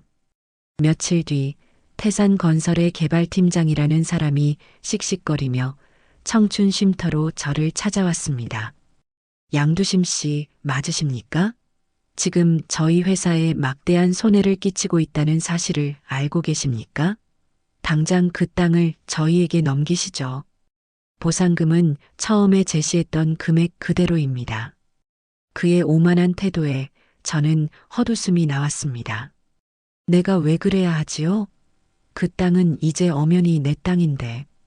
나는 여기에 우리 상인들을 위한 공동 작업장을 지을 생각이요. 그러니 당신들은 당신들 계획을 수정해야 할 거요. 뭐라고요? 할머니, 지금 우리랑 한번 해보시겠다 이거죠? 좋습니다. 법대로 하시죠. 우리가 소송을 걸어서라도 그 땅 반드시 뺏어올 겁니다. 마음대로 하시오. 하지만 소송이 끝나려면 몇 년이 걸릴지, 그동안 당신네 회사가 입을 손해가 얼마가 될지는 나도 장담 못하겠구려. 제 여유로운 태도에 개발팀장은 분을 이기지 못하고 돌아갔습니다. 그날 이후 태산건설은 온갖 방법으로 저를 압박하기 시작했습니다. 험악한 인상의 사람들을 보내 겁을 주기도 하고 터무니없는 이유로 구청에 민원을 넣어 저를 괴롭히기도 했어요. 하지만 저는 흔들리지 않았습니다. 제 뒤에는 저를 믿고 지지해주는 동네 사람들이 있었고 청춘 쉼터의 아이들이 교대로 불침번을 서며 저를 지켜주었습니다. 결국 백기를 든 것은 태산건설이었습니다. 사업 지연으로 인한 손실이 눈덩이처럼 불어나자 그들은 마침내 제게 협상을 제안해 왔습니다. 저는 혼자서 그들의 본사로 향했습니다. 수많은 양복쟁이들이 앉아있는 회의실에서 저는 조금도 주눅 들지 않고 제 요구 조건을 내걸었습니다. 나는 돈을 바라는 게 아니오. 나는 우리 동네 상인들의 생존권을 바라는 것이오. 저는 무조건적인 재개발 반대 대신 상생 협약을 제안했습니다. 재개발이 끝난 후 새로 지어지는 상가의 기존 상인들이 지금과 비슷한 수준의 저렴한 임대료로 다시 들어와 장사할 수 있도록 보장해달라는 것이었습니다. 또한 공사 기간 동안의 생계 지원금을 지급하고 재개발 과정에서 발생하는 모든 이익의 일부를 동네 발전 기금으로 내놓으라는 조건도 덧붙였습니다. 제 당당하고 구체적인 요구에 태산건설 측은 한참 동안 자기들끼리 쑥덕거리더니 결국 제 제안을 모두 받아들이기로 결정했습니다. 그들은 한낱 늙은이라고 생각했던 저에게 제대로 한 방 맞은 셈이었지요. 협상이 타결되었다는 소식이 전해지자 동네는 온통 축제 분위기에 휩싸였습니다. 상인들은 모두 청춘 쉼터로 몰려와 제 손을 붙잡고 눈물을 흘렸습니다. 두심 여사님 고맙습니다. 여사님 덕분에 우리가 살았습니다. 여사님은 우리 동네를 지켜낸 영웅이십니다. 그들은 저를 목마 태워 동네를 행진했고 그날 청춘 쉼터에서는 밤늦도록 잔치가 벌어졌습니다. 저는 그들의 웃음소리를 들으며 비로소 제가 있어야 할 자리가 바로 이곳임을, 제가 지켜야 할 사람들이 바로 이 사람들이라는 것을 다시 한번 가슴 깊이 새겼습니다. 저는 이제 더 이상 누군가의 엄마, 누군가의 할머니가 아니었습니다. 저는 이 동네의 희망을 지켜낸 자랑스러운 영웅 양두심이었습니다.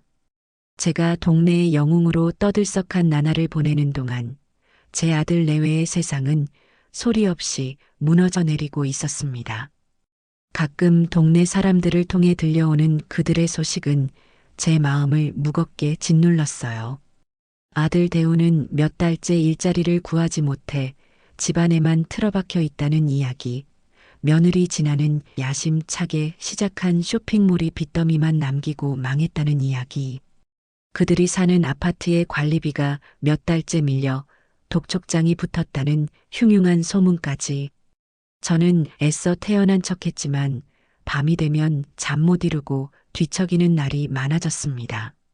그러던 어느 늦은 저녁 식당 뒷정리를 거의 마쳤을 무렵 아들 대우가 헬쑥한 얼굴로 저를 찾아왔습니다. 소리 없이 눈물만 뚝뚝 흘리며 숭늉 한 그릇을 비우고 돌아간 아들의 뒷모습이 내내 눈에 밟혔어요. 그날 아들은 차마 돈 이야기는 꺼내지 못하고 그저 죄송합니다라는 말만 반복하다 돌아갔습니다. 그 죄송함이라는 말 속에 얼마나 많은 회한과 절망이 담겨 있는지 어미인 제가 모를 리 없었지요. 그 후로 며칠이 지났을까요? 저는 새벽장을 보고 돌아와 식당 문을 열 준비를 하고 있었습니다. 그런데 식당 앞 평상에 누군가 웅크리고 앉아 있었어요. 가까이 다가가 보니 다름 아닌 아들 대우였습니다. 밤새 이곳에 있었던 것인지 비싼 양복은 밤이슬에 젖어 축축했고 머리는 까치집을 지은 채였습니다. 제 발소리에 고개를 든 아들의 얼굴은 말이 아니었어요. 며칠은 굶은 사람처럼 낯빛은 창백했고 눈은 퀭하게 들어가 있었습니다. 대우야, 네가 왜 여기 있어? 밤새 여기서 잔 거야? 엄마. 아들은 힘겹게 입을 열었습니다. 저 일 좀 할 수 있을까요? 일이라니? 여기서요. 엄마 식당에서요. 뭐든지 할게요. 청소든 설거지든 집 나르는 거든 뭐든지 시켜만 주세요.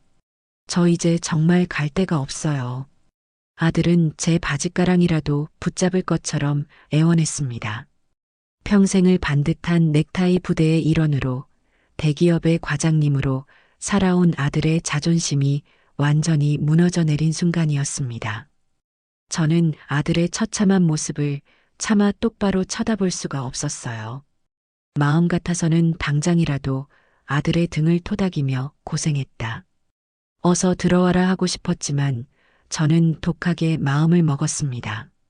이 녀석에게는 따뜻한 위로보다 더 중요한 것이 필요했습니다. 바로 스스로의 힘으로 다시 일어서는 법을 배우는 것이었죠. 좋다. 그럼 오늘부터 여기서 일해라. 숙식은 제공해 주마. 대신 월급은 없다. 네. 월급 대신 네가 흘린 땀만큼의 가치를 배우게 될 게다. 그게 싫으면 지금 당장 돌아가도 좋다. 제 단호한 말에 아들은 잠시 망설이는 듯 했습니다. 하지만 이내 고개를 숙이며 힘없이 대답했어요. 알겠습니다. 뭐든지 시키시는 대로 하겠습니다. 그날부터 아들 대우는 청춘 쉼터의 일꾼이 되었습니다. 제가 아들에게 처음 시킨 일은 식당 뒤편에 산더미처럼 쌓여있는 재활용 쓰레기를 분리하고 음식물 쓰레기통을 비우는 일이었습니다. 평생 컴퓨터 자판이나 두드렸을 아들의 희고 고운 손이 역한 냄새가 나는 쓰레기 더미를 뒤지는 모습은 차마 눈뜨고 보기 힘들 정도였어요. 하지만 아들은 아무런 불평 없이 묵묵히 제 지시를 따랐습니다. 아들이 식당에서 일을 시작한 지 사흘째 되던 날, 이번에는 며느리 진아가 찾아왔습니다. 남편이 며칠째 집에 들어오지 않자 수소문 끝에 이곳으로 찾아온 것이었죠. 진아는 식당 앞에서 무거운 쌀자루를 어깨에 메고 낑낑거리며 옮기고 있는 남편의 모습을 보고는 경악을 금치 못했습니다. 여보, 당신 지금 여기서 뭐 하는 거야? 이게 무슨 꼴이냐고. 진아는 대우에게 달려가 쌀자루를 빼앗으려 했지만 대우는 아내의 손을 뿌리쳤습니다. 나 여기서 일하기로 했어. 당신도 그만하고 집으로 돌아가. 일? 이게 일이야? 당신 자존심도 없어? 어떻게 엄마 밑에서 이런 막노동을 하고 있냐고. 당장 그만두고 나랑 같이 가. 싫어. 난 이제 아무 데도 안 가. 여기서 다시 시작할 거야. 두 사람이 옥신각신하는 모습을 식당에 있던 모든 사람들이 숨을 죽인 채 지켜보고 있었습니다. 저는 보다 못해 앞치마로 손을 닦으며 밖으로 나갔습니다. 소란 피우지 말고 할 말이 있으면 안으로 들어와서 하거라. 저는 진아를 식당 안으로 이끌었습니다. 진아는 여전히 분이 풀리지 않는다는 얼굴로 저를 쏘아붙였습니다. 어머니, 정말 너무하세요. 어떻게 아들을 이렇게 부려먹으실 수가 있어요? 저희가 아무리 잘못했어도 그렇지. 이건 너무하시잖아요. 부려먹는 게 아니라 일하는 법을 가르치는 게다. 그리고 너도 마찬가지다. 네, 저요? 너도 오늘부터 여기서 일해라. 제 말에 진아는 기가 막힌다는 듯 헛웃음을 터뜨렸습니다. 제가요? 제가 왜요? 제가 여기서 무슨 일을 하는데요? 저기 부엌으로 들어가 보거라. 싱크대에 그릇이 산더미처럼 쌓여 있을 게다. 오늘부터 네가 할 일은 그 그릇들을 닦는 것이다. 뭐라고요? 진아는 자신의 귀를 의심하는 것 같았습니다. 평생 손에 물 한 방울 묻히기 싫어하던 백화점 VVIP 라운지에서 우아하게 커피를 마시던 자신이 허름한 식당 구석에서 설거지를 하라니 그녀의 자존심이 도저히 용납할 수 없는 일이었을 겁니다. 싫으면 너도 돌아가면 된다. 나는 억지로 사람 붙잡는 취미는 없다. 저는 진아에게 선택권을 주었습니다. 그리고는 다시 주방으로 들어가 제 일을 시작했어요. 진아는 한참 동안 그 자리에 못 박힌 듯 서 있었습니다. 그녀의 머릿속에서는 아마 천만 가지 생각이 오갔을 겁니다. 이대로 모든 것을 포기하고 돌아설 것인가, 아니면 지옥 같은 자존심을 내려놓고 이곳에 남을 것인가. 한참의 시간이 흐른 뒤 진아는 말없이 주방으로 걸어 들어왔습니다. 그리고는 아무 말 없이 고무장갑을 끼고 수도꼭지를 틀었습니다. 싸아 하는 물소리와 함께 그녀의 설거지가 시작되었습니다. 그것은 그녀의 항복 선언이자 바닥에서부터 다시 시작하겠다는 처절한 의지의 표현이었습니다. 그날부터 아들 내외는 청춘 쉼터의 가장 고되고 굳은 일을 도맡아 했습니다. 대우는 매일 새벽 저와 함께 시장에 나가 무거운 짐을 나르고 식당의 온갖 굳은 일을 처리했습니다. 처음에는 어색하고 힘들어하던 아들은 땀 흘려 일하는 것의 신성함을 조금씩 깨달아가는 듯 했어요. 특히 식당에 오는 청춘들과 어울리면서 아들의 표정은 눈에 띄게 밝아졌습니다. 그 아이들의 뜨거운 꿈 이야기를 들으며 아들은 자신이 잃어버렸던 삶의 열정을 되찾아가고 있었습니다. 며느리 진아는 하루 종일 주방 구석에서 설거지만 했습니다. 끝없이 밀려드는 그릇 더미와 싸우며 그녀는 무슨 생각을 했을까요? 화려했던 과거, 실패해버린 현재, 그리고 보이지 않는 미래에 대한 불안감. 그녀가 닦는 것은 그저 더러운 그릇이 아니라 어쩌면 그녀 자신의 상처투성이 자존심이었을지도 모릅니다. 그녀의 곱던 손은 금세 거칠어졌고 예쁘게 칠해져 있던 손톱은 다 벗겨져 흉한 몰골이 되었습니다. 저는 두 사람에게 일부러 더 독하게 대했습니다. 작은 실수에도 불호령을 내렸고 칭찬 한마디 건네는 법이 없었어요. 동네 사람들은 그런 저를 보고 두심 여사님, 너무 매정하게 구는 거 아니냐며 혀를 차기도 했습니다. 하지만 저는 알고 있었습니다.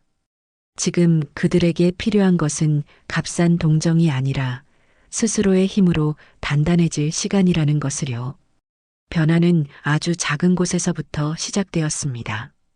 어느 날 저녁 마지막 설거지를 마치고 넋이 나간 표정으로 앉아있는 진아에게 식당 단골이었던 한 여학생이 다가왔습니다. 저기 이모님, 이거 드세요. 여학생이 내민 것은 따뜻한 캔커피 하나였습니다. 매일 저희 때문에 고생이 많으세요. 이모님 덕분에 저희가 늘 깨끗한 그릇에 맛있는 밥 먹을 수 있는 거예요. 정말 감사합니다. 여학생의 진심 어린 말에 진아의 눈동자가 세차게 흔들렸습니다. 그녀는 평생 누군가에게 감사합니다라는 말을 듣는 것보다 하는 것에 더 익숙한 사람이었습니다. 특히 자신보다 어리고 가진 것 없는 사람에게 받는 친절은 그녀의 인생에 단 한 번도 없었던 경험이었을 겁니다. 진아는 아무 대답도 하지 못하고 그저 캔커피만 내려다볼 뿐이었습니다. 그리고 결정적인 사건은 며칠 뒤에 일어났습니다. 그날도 진아는 산더미 같은 그릇과 씨름하고 있었어요. 그때 주방 입구에서 한 청년이 밥그릇을 들고 기웃거리고 있었습니다.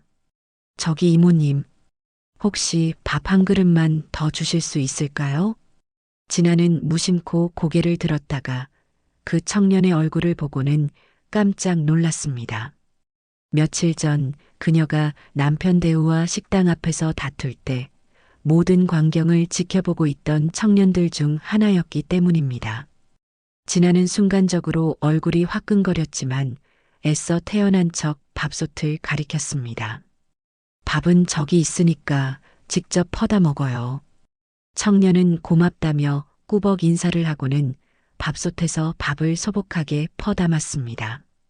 그리고는 돌아서려다 말고 진아를 보며 수줍게 웃으며 말했어요. 이모님, 사실은요, 오늘 이 밥 먹으면서 저희 엄마 생각 많이 났어요. 저희 엄마가 해주시던 밥이랑 맛이 똑같아서요. 멀리 떨어져 있어서 엄마 밥 못 먹은 지 한참 됐는데 덕분에 오늘 정말 행복했어요.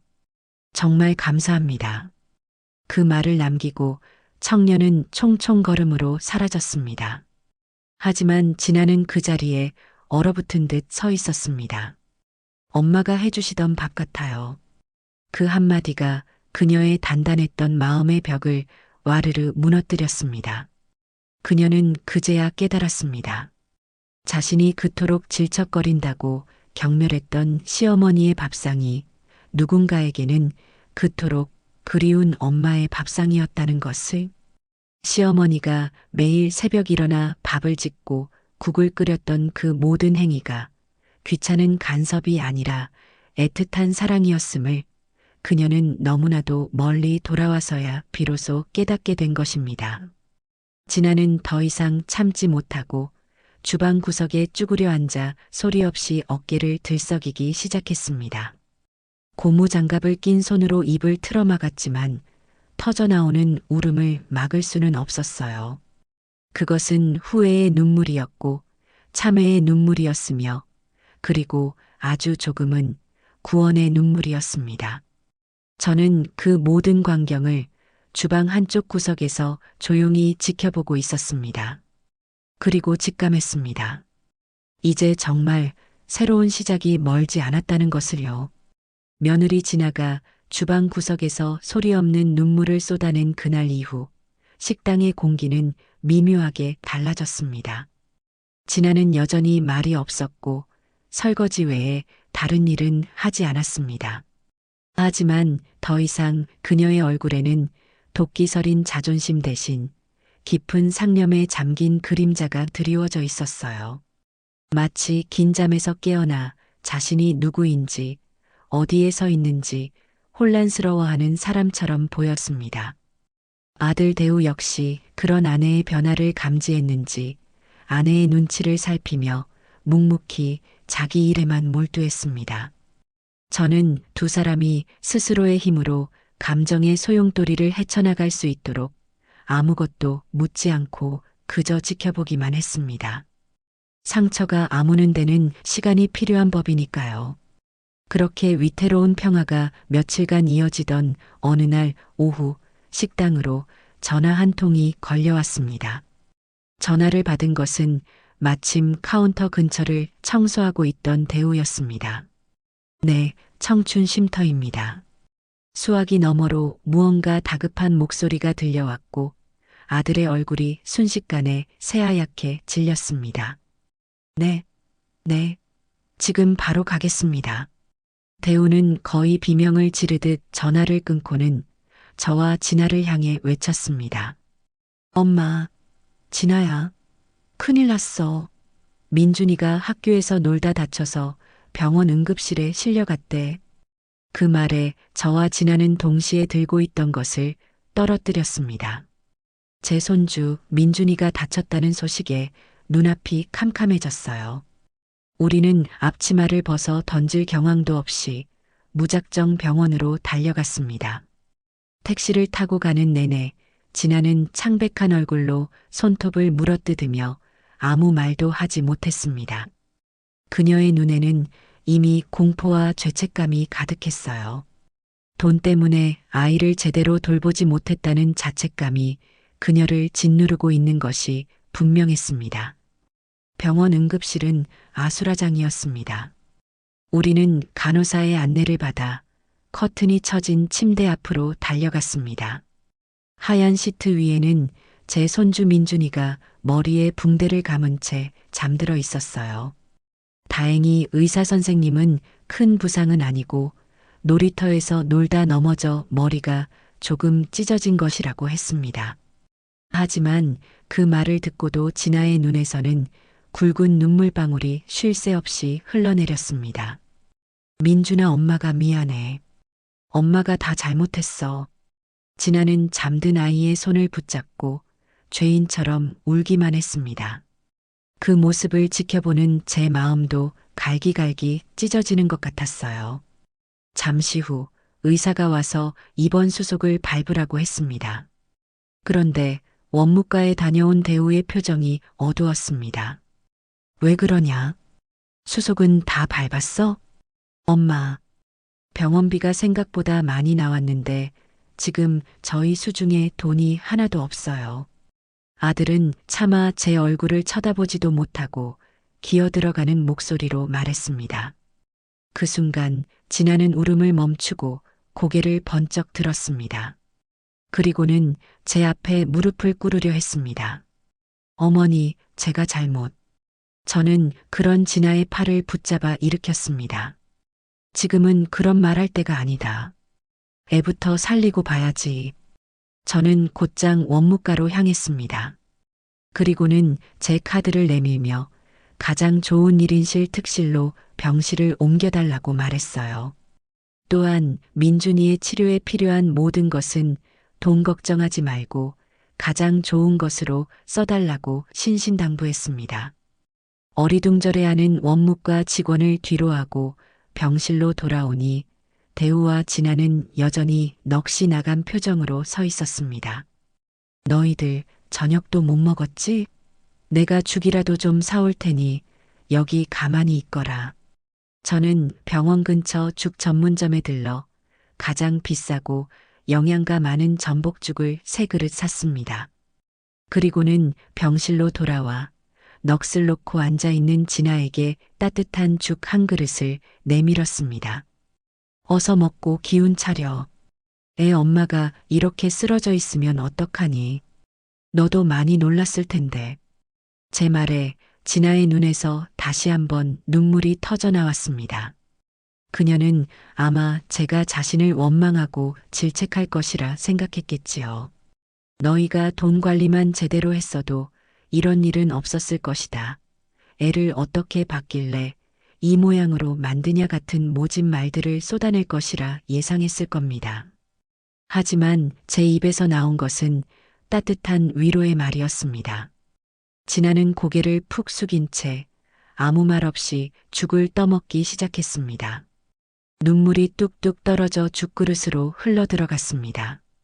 그것은 아마 그녀의 인생에서 가장 짜고 가장 서러운 죽이었을 겁니다.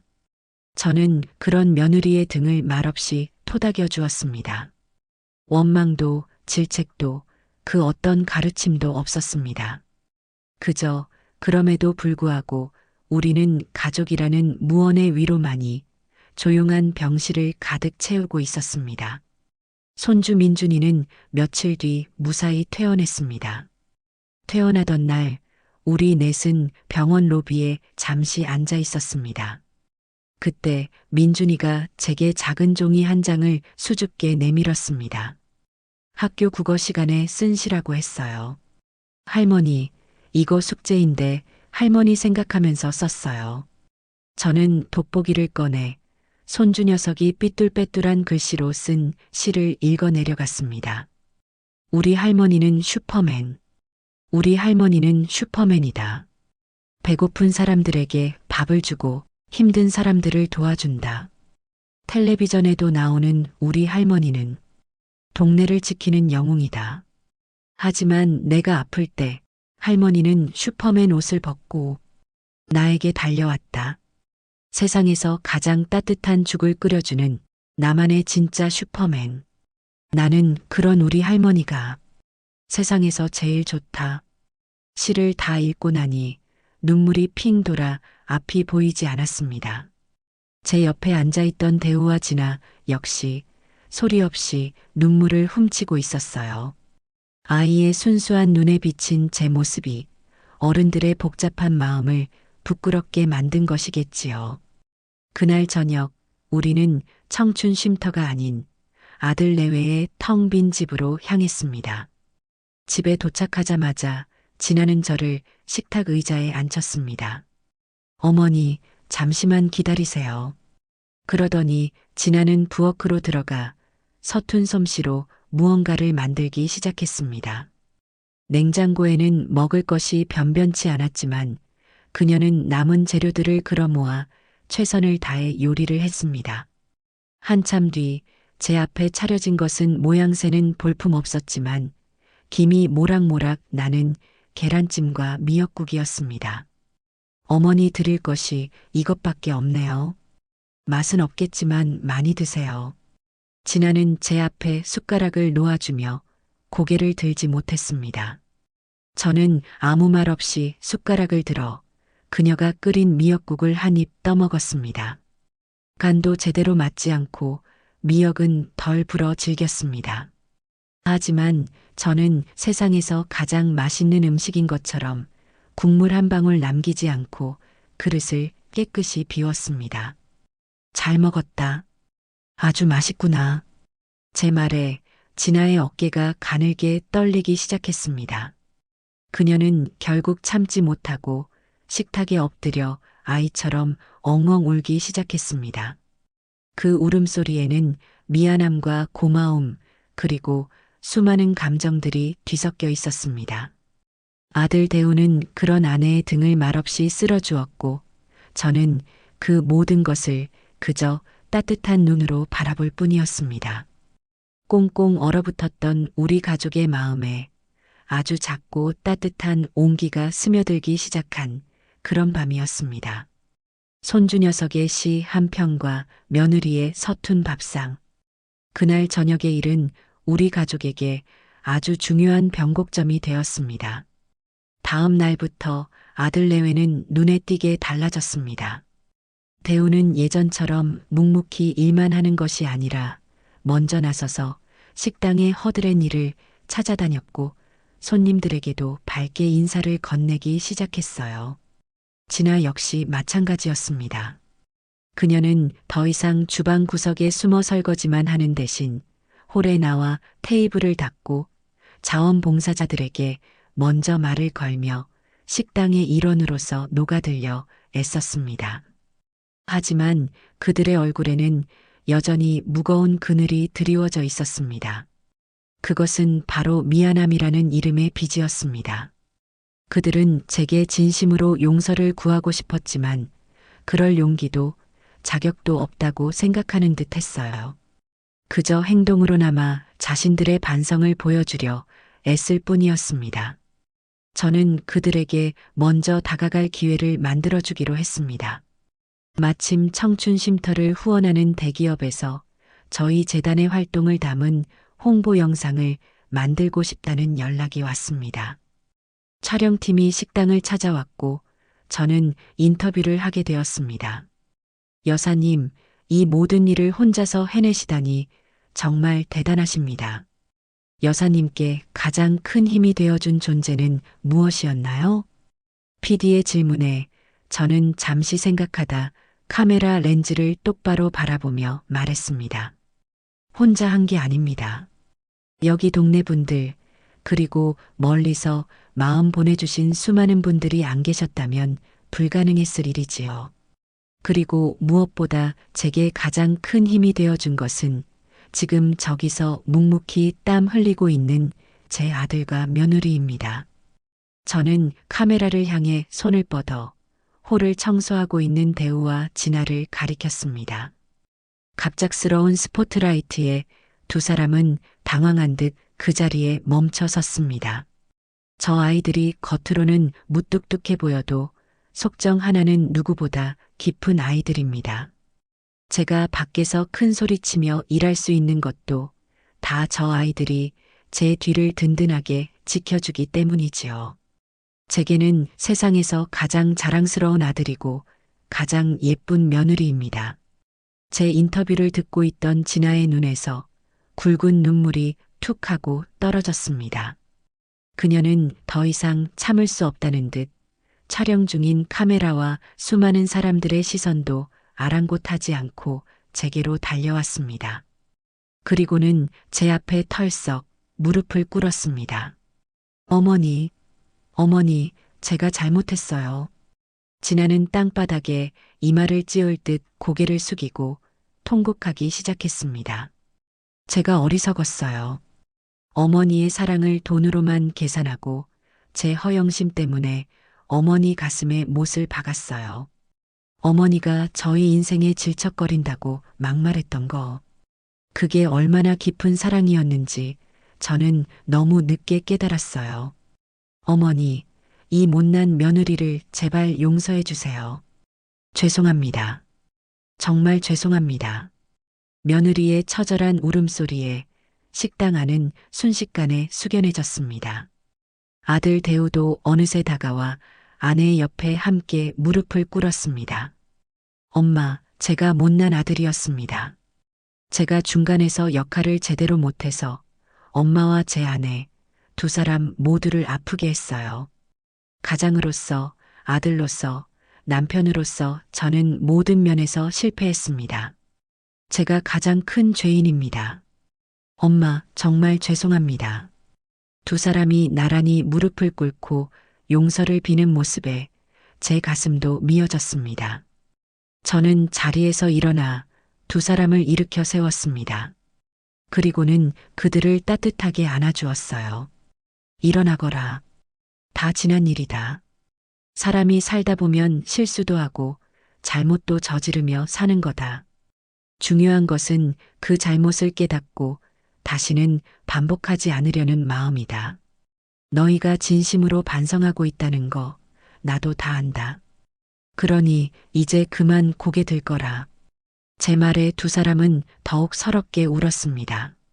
저는 그들의 등을 토닥여주며 제 마음속에 담아두었던 진심을 전했습니다. 사실 나도 너희에게 미안한 것이 많다. 나도 너희를 위한다는 핑계로 내 방식만 강요했는지도 모른다.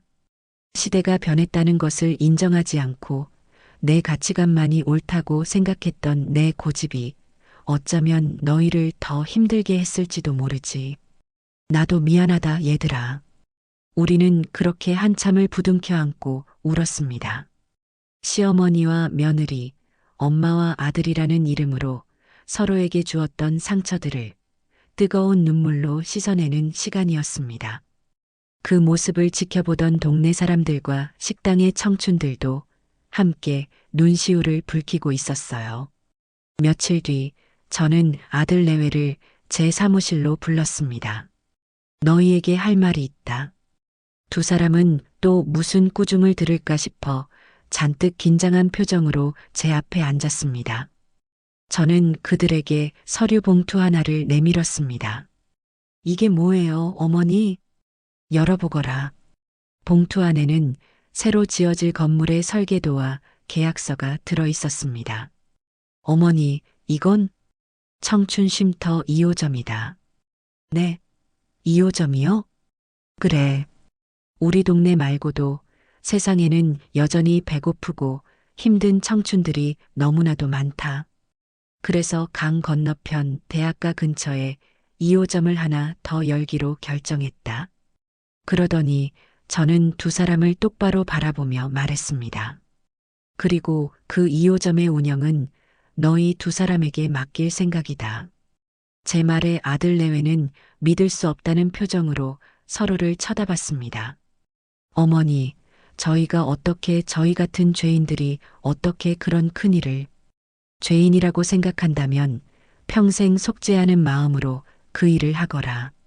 너희가 진심으로 반성했다면 이제 그 마음을 다른 사람들에게 나누며 살아보라는 뜻이다. 이것은 용서가 아니라 너희에게 주는 마지막 기회다. 저는 두 사람에게 단순히 돈이나 편안한 삶을 되돌려주고 싶지 않았습니다. 그 대신 스스로의 힘으로 명예와 자존심을 회복하고 다른 사람에게 베푸는 삶의 기쁨을 깨달을 수 있는 기회를 주고 싶었어요. 진아야, 너는 사람 보는 안목도 있고 공간을 꾸미는 감각도 있지 않니? 네 재능을 이제는 비싼 옷을 파는 데 쓰지 말고 아이들이 편히 쉴 수 있는 따뜻한 공간을 만드는 데 써보거라. 그리고 대우, 너는 회사에서 배운 경영 능력을 이제는 돈을 버는 데 쓰지 말고 이 재단을 투명하고 효율적으로 운영해서 더 많은 사람들을 돕는 데 사용하거라. 너희 두 사람이 힘을 합치면 나보다 훨씬 더 잘해낼 수 있을 게다.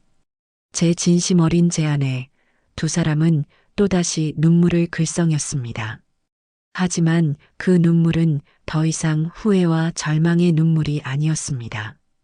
그것은 새로운 희망과 벅찬 감동이 담긴 뜨거운 감사의 눈물이었습니다. 어머니 감사합니다. 정말 감사합니다.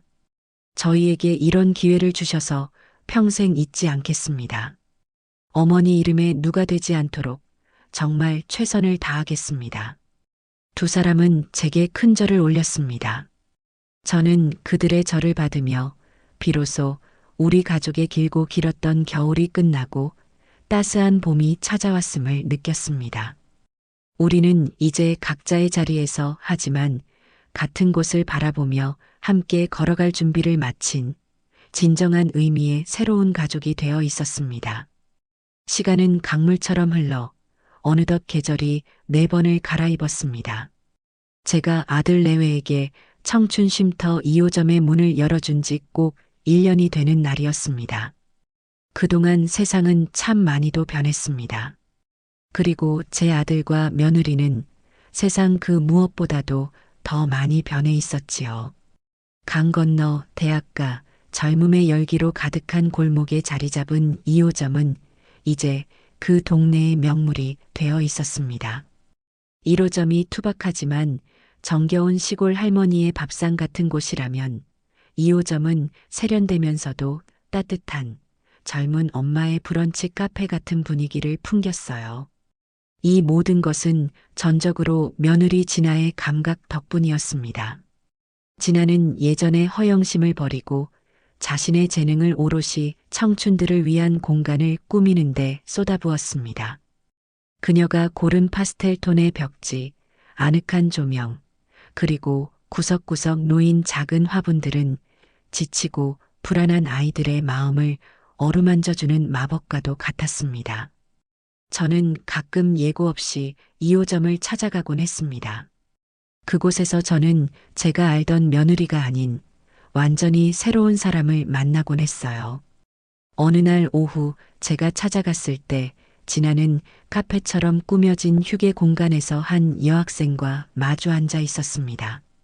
잔뜩 겁에 질린 표정의 여학생은 면접을 보러 가야 하는데 입고 갈 옷이 마땅치 않다며 울상을 짓고 있었죠.